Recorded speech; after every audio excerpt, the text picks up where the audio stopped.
Well, I'm a traditional therapist.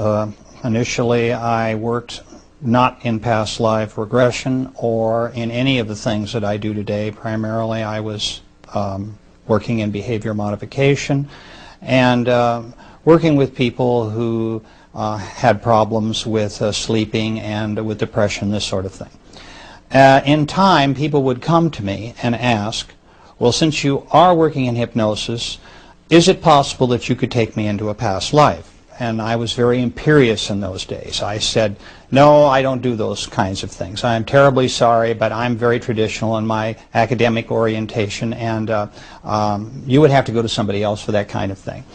So what happened to me was that after a number of years passed, I had a client who came complaining of a pain in his side. He told me that he'd been to many medical doctors, had x-rays, and was told that it was all psychosomatic. It was in his mind, and that if he just forgot about it, it would go away. But it was causing him intense pain. He wasn't sleeping well, and so forth. He asked me if I could possibly find any root causes for this in his childhood, if I could regress him to his childhood. So I did this, and we searched, and I looked through many of the early aspects of his childhood, and I could find him not falling on a sharp object or being involved with knives in any way or anything that would cause this very sharp pain in his side. So finally, in frustration, I said to this individual, who, by the way, went very deep very quickly in hypnosis, which is an important part of what I'm saying, because that to me is a key in reaching into the past life work that I now do and my interlife work. I said, go to the source of your pain. Tell me the first time it happened. And suddenly he was on the battlefields of France in World War I, in a British division at the Battle of the Somme, and was being bayoneted. So while the poor fellow had suddenly regressed into a past life, almost getting ahead of me, and he's lying in the mud dying, I'm so skeptical, because that's my nature, that I'm asking him to describe his division patch for me on his arm.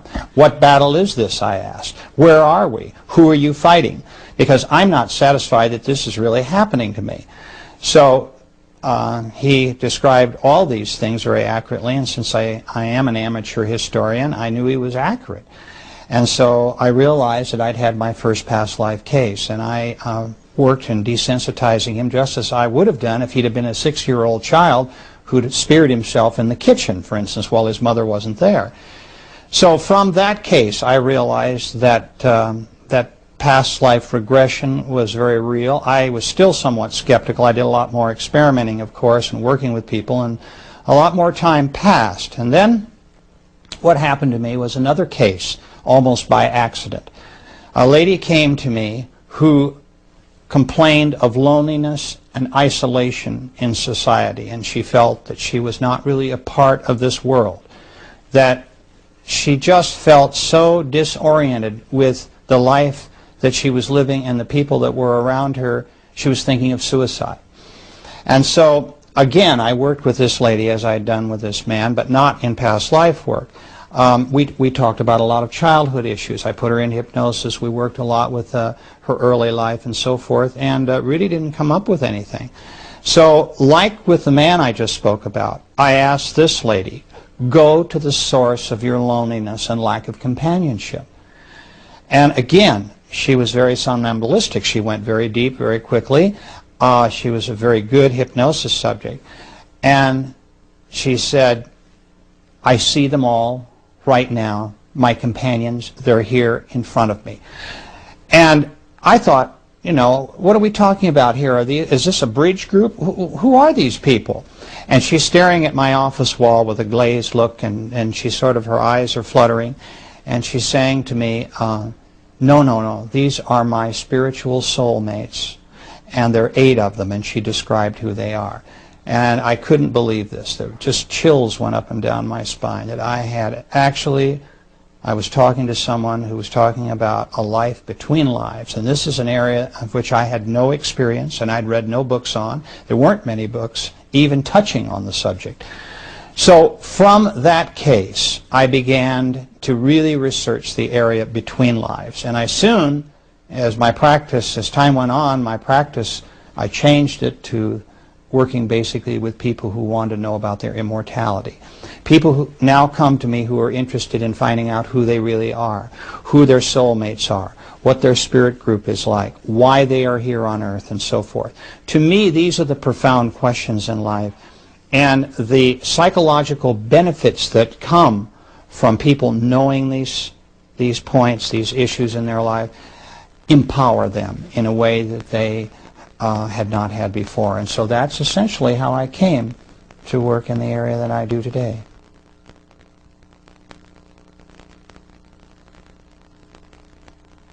You've got two types of people: those that understand hypnosis and the power of hypnosis and realize that it's for real. The AMA, I might add, has accepted hypnosis as a medical tool since 1958, which is rather late considering how long it's been around.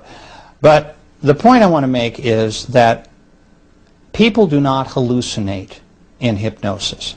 The conscious mind is not unconscious. It's very aware of what is going on around at all times around the subject. It is not as if you were in bed asleep at night in a deep delta state. You are in what we call an alpha or theta state. So your conscious mind is able to work and help with information that we're deriving from your subconscious. And so hypnosis really, in terms of whether you want to believe in hypnosis or not, depends on your willingness to accept self-reports as data. And essentially, it's not like physics where we have formulas.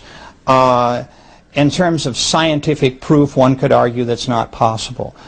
All I can tell you is that I was a skeptic at first about the whole process of past life regression and working in the life between lives.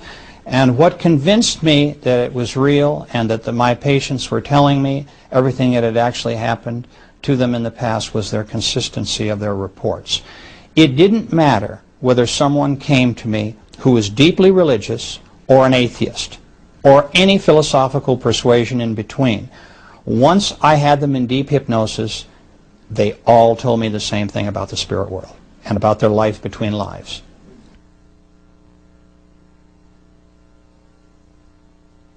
At the moment of death, you rise above your body and you look back at it.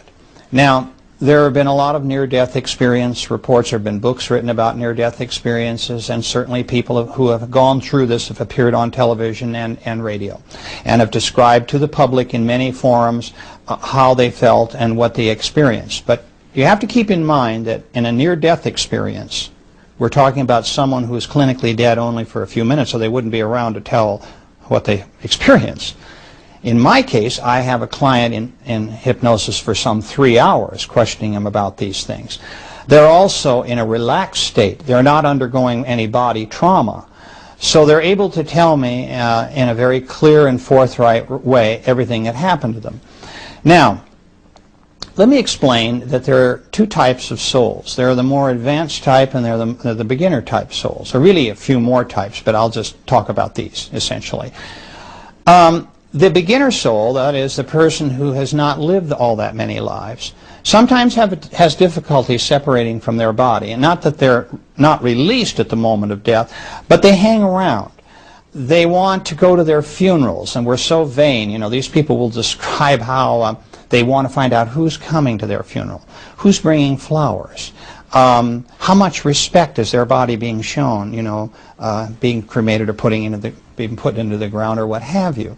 So you have that type of soul who's not really ready to leave Earth's astral plane immediately because they're a little disoriented, and also they're kind of reluctant to leave this life in which they've, you know, had so much enjoyment.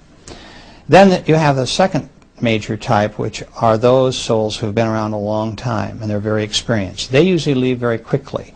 And so both types, when they look back at their bodies, I want to tell you that there is something that's uppermost on their mind, and that is to comfort the loved ones that are left behind.